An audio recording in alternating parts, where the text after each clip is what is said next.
তো আজকে যে জায়গাটা দেখতেছেন সেটা হলো যে আমাদের স্বপ্নের সেতু, যেটা পদ্মা সেতু বলি আর কি, আমরা সবাই নামে চিনি যেটা।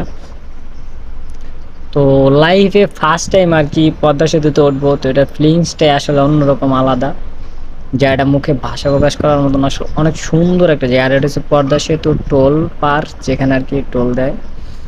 তো আমাদের কন্ট্রাক্টর বাসে রাখছে, এখানে টোল দিচ্ছে, দিয়ে এখন আর কি টান দেবো মামা। আর আমি আজকে রানিংটা হচ্ছে যে আমার ঢাকা টু বরিশাল। তো বরিশাল হয়ে আর কি গ্রামের বাড়িতে যাব, ভোলা জেলায়। তো আপনারা সবাই তো জানেনই, যেটা সেটা হলো যে আমাদের মানে ঢাকা থেকে নৌপথ ছাড়া কোনো আমাদের যোগাযোগ ব্যবস্থা নাই। তো গাড়ি দিয়ে আসলে চাইলেও আমরা যেতে পারি না। সেই জন্য আর কি আমার অনেক দিনের স্বপ্ন ছিল যে পদ্মা সেতুতে উঠবো, গাড়ি দিয়ে ভোলা যাব। তো সেটাই বাস্তবায়ন করতেছি আজকে। তো এখন আর কি পদ্মা সেতুর উপরে উঠতেছি, পদ্মা সেতুতে উঠবো। তো ওঠার পরে এখান থেকে পদ্মা সেতুর থেকে আপনি উঠে তারপরে আপনার যাবো যে ফরিদপুর, ভাঙ্গা ফরিদপুরে, তারপরে যাব বরিশাল। তো এখন আর কি পদ্মা সেতুতে উঠতেছে। আর পদ্মা সেতুর ভিউটা গাইস জাস্ট এতটা সুন্দর, মানে কি বলবো। আর বাস থেকে যখন বাইরের দৃশ্যটা দেখে অস্থির একটা দৃশ্য। তো ওই পাশে যেটা দেখতেছেন ওটা হচ্ছে যে মেট্রো, মানে রেল যোগাযোগ। আর এটা হলো যে পদ্মা সেতুতে ওঠার মানে সড়ক। তো রোডও অনেক ক্লিয়ার, মানে ক্লিন আছে একদম।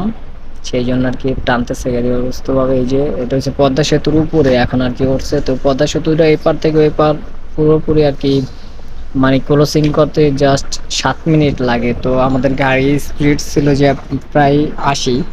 তো 80-তে মনে করেন যে 7 মিনিট লাগছে এপার থেকে ওই পার ক্লোজ করতে। আর পদ্মা সেতুর উপর থেকে ভিউটা আসলে অস্থির একটা ভিউ, মানে ও মাই গড, অস্থির একটা ভিউ। দেখুন guys, কত সুন্দর, মানে আমাদের দেশ, সেটা না দেখলে বুঝতেই পারতাম না। আর এই পদ্মা সেতুর থেকে নদীটার ভিউটা অনেক সুন্দর লাগে। যারা মানে ভ্রমণ পেয়েছে তাদের জন্য অনেক সুন্দর একটা জায়গা, যেটা মনে করি আমি। আর নিচ পদ্মা সেতুর নিচ দিয়ে আর কি রেল যোগাযোগ ব্যবস্থাপন। আর উপর দিয়ে পদ্মা সেতুর উপর দিয়ে আর কি পরিবহন চলাচল করে। তো আরেকটা জিনিস ভালো লাগছে, সেটা হলো মানে পদ্মা সেতু শেষ হওয়ার আগে আগে আর কি যে ওই যে একটা গ্রাম আছে, গ্রামটার নাম সঠিক আমি জানি না। তো এখানে ঘরগুলো আসলে এত সুন্দর, যে কোনো মানুষের মানে মন কেড়ে নেওয়ার জন্য জাস্ট ওই ভিউটাই যথেষ্ট আমি মনে করি। তো পদ্মা সেতুর উপর দিয়ে আর কি যেতেছে, আসলে ফিলিংসটা অন্যরকম, যেটা মুখে ভাষা প্রকাশ করার মতো না। কারণ কখন লাইফ ফার্স্ট টাইম আর কি পদ্মা সেতুতে উঠলাম, তো ফিলিংসটা আলাদা, সাথে বুঝতেই পারছেন। আর এই জায়গার ভিউটা আসলে আমার কাছে অনেক ভালো লাগতেছে, কারণ চারিদিকে মানে সমুদ্রের মাঝখানে সবুজ শ্যামল মাঠ, ফসলাদি মাঠ, এক কথা অসাধারণ।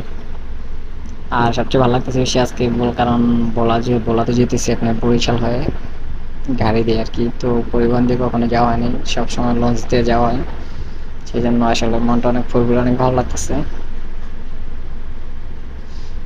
আর এই স্বপ্নের পদ্মা সেতু পাড়ি দিতেছি এখন নাকি। আর এই জায়গার ভিউটা গেছে, এই যে যেটা বললাম আর কি, যে ভিউটা আসলে অস্থির একটা ভিউ, অন্যরকম, মানে ভালো লাগতেছে। লাগে যে বাইরের কোনো ইউরোপ কান্ট্রি হবে এরকম। ফসলের মাঠগুলো, তারপরে বাড়িগুলো এত সুন্দর, যে কোনো মানুষের মন কেনার জন্য এটাই যথেষ্ট। দেখেন কত সুন্দর আমাদের গ্রামটা, এক কথা অসাধারণ হয়ে গেছে, খুবই ভালো লাগতেছে। আর এখানে রোড গুলো হাইওয়ে রোড, তো অনেক মানে রোডে কোনো জ্যাম জট নাই, যাতায়াত করার জন্য খুব বেস্ট। আর এখন যে জায়গাটা আছি সেটা হলো যে আপনার ভাঙ্গার আগের, মানে ভাঙ্গা যাওয়ার আগে রোডটা, আসলে রোডটা আমার কাছে অনেক ভালো লাগতেছিল। যে কারণ ওই পাশ দিয়ে আপনার ট্রেন যোগাযোগ ব্যবস্থা, আর এই পাশ দিয়ে হচ্ছে যে গাড়ি। আর মাঝখান দিয়ে যে ছোট ছোট মানে ইয়ার ভিতরে কালভার্টের ভিতর করে দিচ্ছে, ওটার ভিতর দিয়ে কি গাড়ি যাতায়াত করে এপার থেকে ওপার রোড ক্রসিং করার জন্য। আর এই ব্রিজগুলো আসলে সবচেয়ে বেশি সুন্দর লাগে, কারণ এখানে অনেক ভালো লাগতেছে ব্রিজগুলো দেখতে, অনেক দেখবার মতো। আর এই শহরটা অনেক সুন্দর লাগতেছে। আসলে সঠিক বাজারটার নাম জানি না, কিন্তু বাজারটা অনেক সুন্দর লাগতেছে দোকানপাটগুলো উপর থেকে যখন আর কি দেখবেন এটা। আর এটা হচ্ছে যে ভাঙ্গার আগে, ফরিদপুর ভাঙ্গার আগে একটা এটা। তো গ্যাস অবশ্যই সবাই মানে আজকের মতো এখানে শেষ। সবাই ভালো থাকবেন, সুস্থ থাকবেন, আবার ইনশাল্লাহ দেখা হবে কোনো এক ভিডিওতে। আল্লাহ হাফেজ।